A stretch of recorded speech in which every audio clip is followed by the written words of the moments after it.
Welcome back. You're watching 101. We're speaking with Nobel laureate Professor John Nash.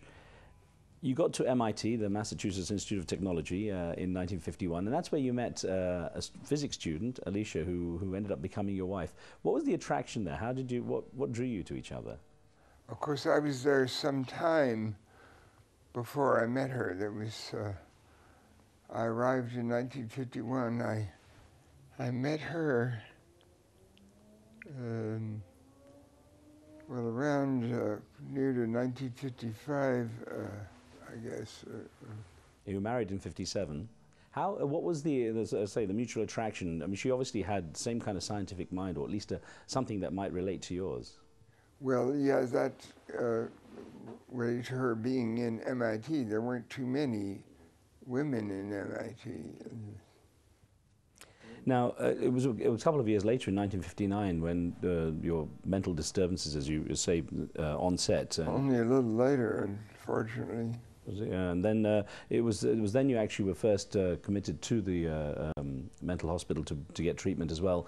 Your son John was born soon afterwards, but it was interesting. Alicia decided not to name him for a year so that you could have a say in that. I had been named after my father. My father was John Forbes Nash, and I became John Forbes Nash Jr. This is legitimate, but it is a little constraining. I accept this name, and have accepted it, but one could have a fresher name, which gives you more of a freedom. But Alicia didn't want that the child should have a name that was not John. During that time, or soon afterwards, as your condition deteriorated, you went in and out of treatments and so on. How did Alicia cope as well? My condition didn't necessarily deteriorate, but it maintained this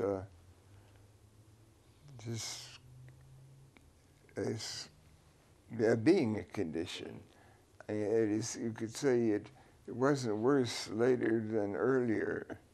Having recovered, looking back on that period of time, how do you analyze it, looking back on it?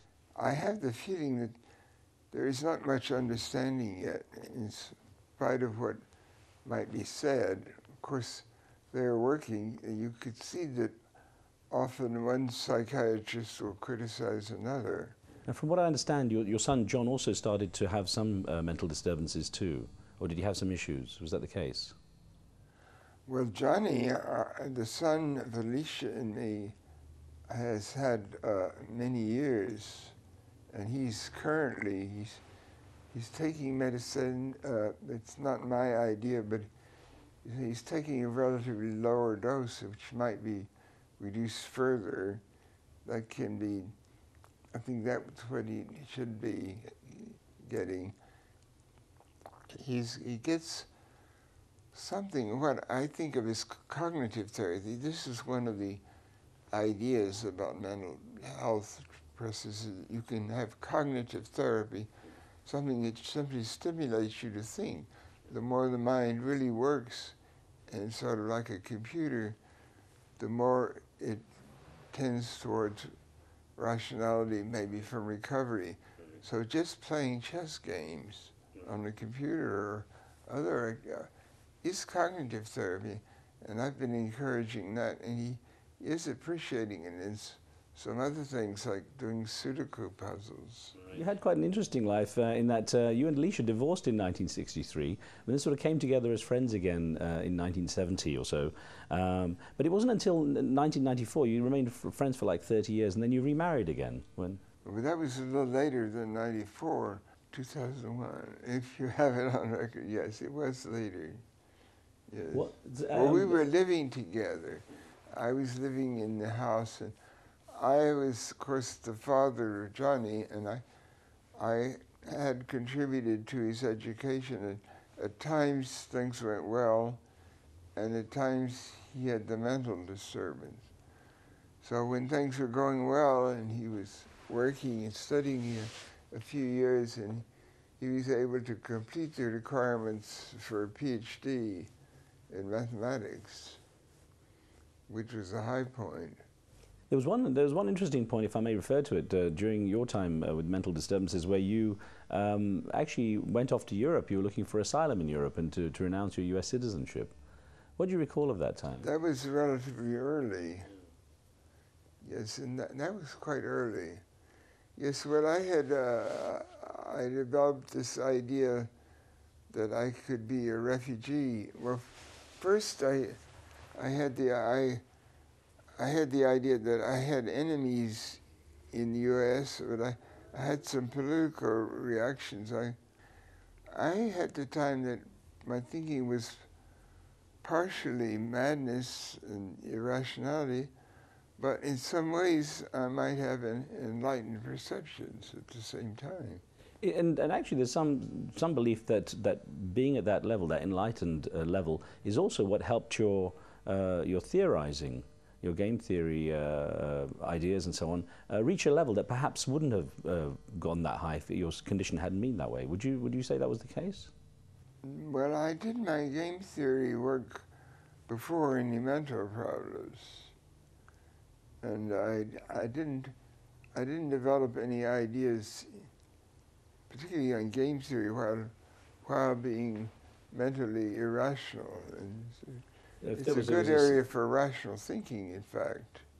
I was wondering if there had been like a slow onset of the disturbances coming on, whether there had been any association with that. Well, I don't understand the mental process fully. I noticed in another area of work that I did relating to differential geometry, I had a fault in a proof, which was a little subtle and was not detected in many years, but it was in a published proof.